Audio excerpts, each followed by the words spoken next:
Assalamualaikum warahmatullahi wabarakatuh. Selamat datang kembali di channel cerita horor dan Story.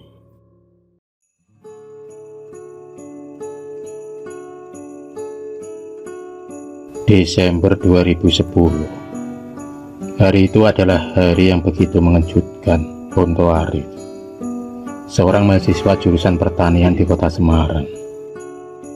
Arif segera pulang saat mendapatkan kabar kalau ayahnya mendadak sakit. Padahal diketahui Pak Parno tak pernah ada riwayat penyakit yang berbahaya. Setelah 3 jam perjalanan, akhirnya Arif sampai juga di rumahnya.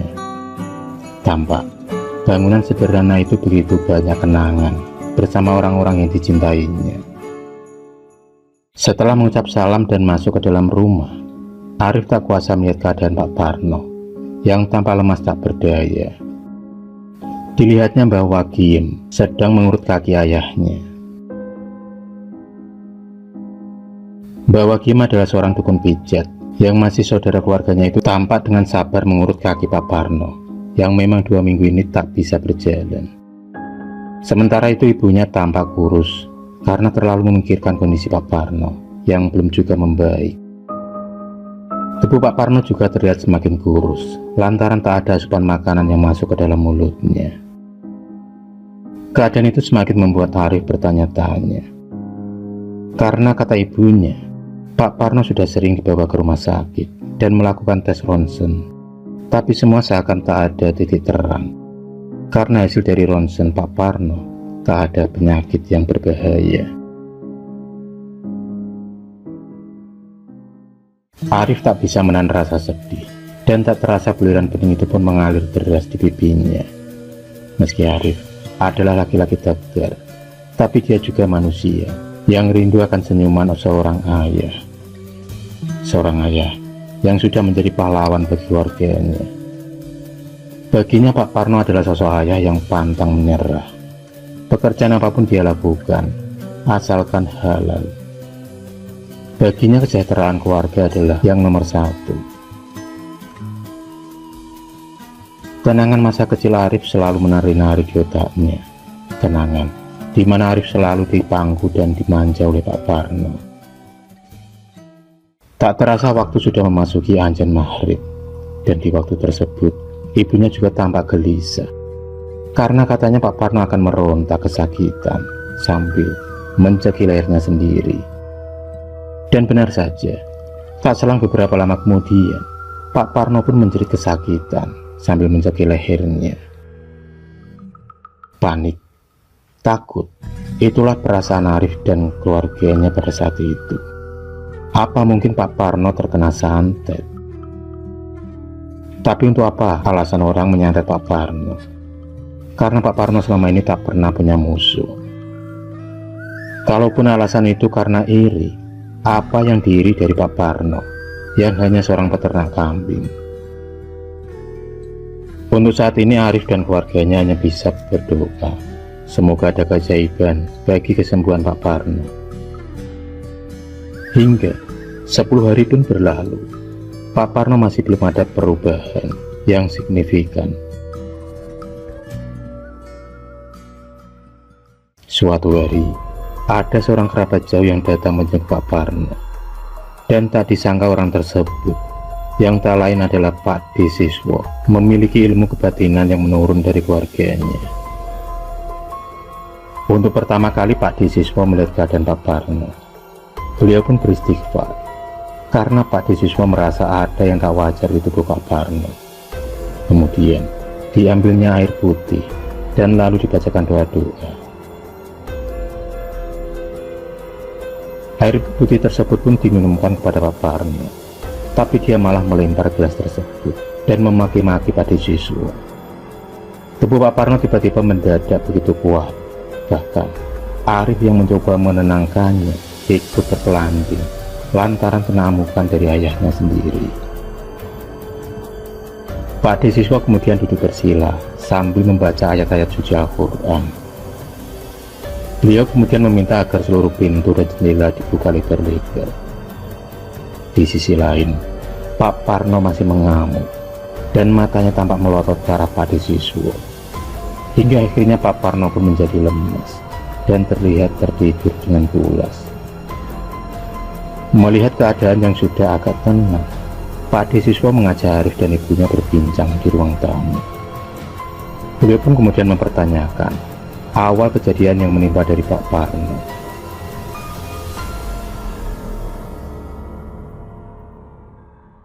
Dan Ibu Arif pun menceritakan kejadian 3 minggu yang lalu, di mana Pak Parno pergi mencari rumput untuk hewan ternaknya. Sebenarnya Ibu Arif sudah melarangnya, lantaran waktu itu sudah memasuki senja, yang menurut orang Jawa, waktu tersebut adalah waktu di mana para lembut, sobo. Bukannya mendengar apa kata istrinya, tapi malah Pak Parno nekat pergi mengambil rumput dengan alasan kambingnya tak ada persediaan rumput untuk nanti malam.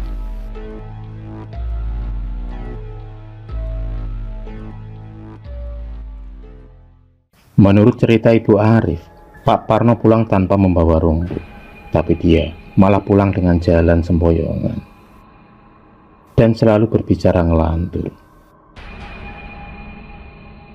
Mendengar cerita tersebut, Pak D siswa pun mengangguk mengerti.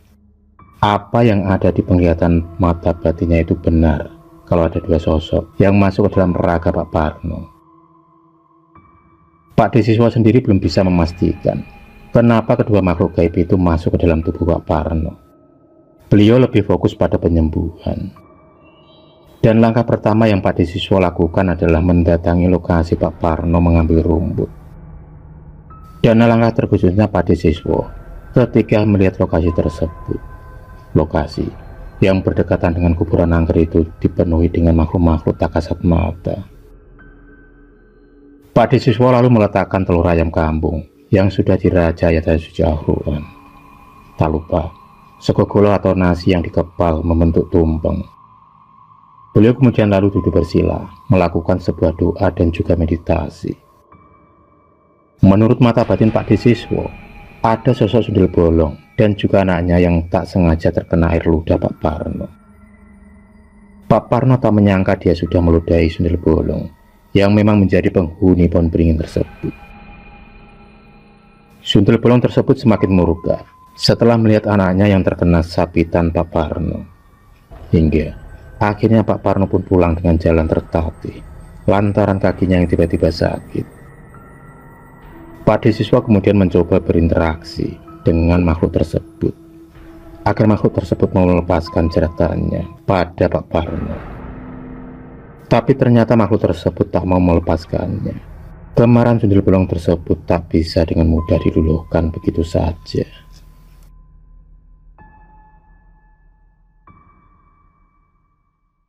Pada akhirnya Pak D siswa meminta secara paksa dikeluarkanlah cincin pemberian dari kakek buyutnya. Beliau kemudian membacakan doa ruqyah. Awalnya sundel bolong tersebut masih asik berterbangan ke sana kemari. Bahkan Pak D siswa hampir muntah darah lantaran melihat punggung sundel bolong yang penuh dengan belatung dan juga hewan melata lainnya. Sementara itu anak si sundel bolong itu juga menggigit kaki Pak D siswa. Mereka ingin memecah konsentrasi Pak D siswa, tapi ternyata Pak D siswa masih khusyuk membaca ayat-ayat suci Al-Quran. Jemarinya terus memutarkan tasbih yang ada di tangannya. Dan atas izin Allah, sundel bolong tersebut beserta anaknya pun kepanasan. Hingga akhirnya Pak D siswa berhasil menangkap si anak tersebut. Tapi ibunya terlalu cepat menghilang. Si anak sundel bolong pun menangis, meronta, meminta untuk dilepaskan. Tapi Pak D siswa tak menggubrisnya. Perjanjian antara mereka pun akhirnya menemui titik terang, yang mana si anak tersebut harus mau keluar dari tubuh Pak Parno. Dan pada akhirnya Pak Parno pun berangsur membaik. Kini dia pun bisa berjalan dan bisa makan lagi. Rasa syukur pun diucapkan pada Tuhan karena lewat tangan Pak D siswa, Pak Parno pun bisa disembuhkan. Menurut penuturan Pak D siswa, si anak sundel bolong tersebut meminta gendong kepada Pak Parno. Itulah kenapa dia sering merasa lehernya tercekik. Dan Pak Disuso pun menyarankan agar Pak Parno tak lagi keluar rumah di waktu senja ataupun di tengah hari, karena dipercaya waktu-waktu tersebut adalah waktu para lelembut berkeliaran.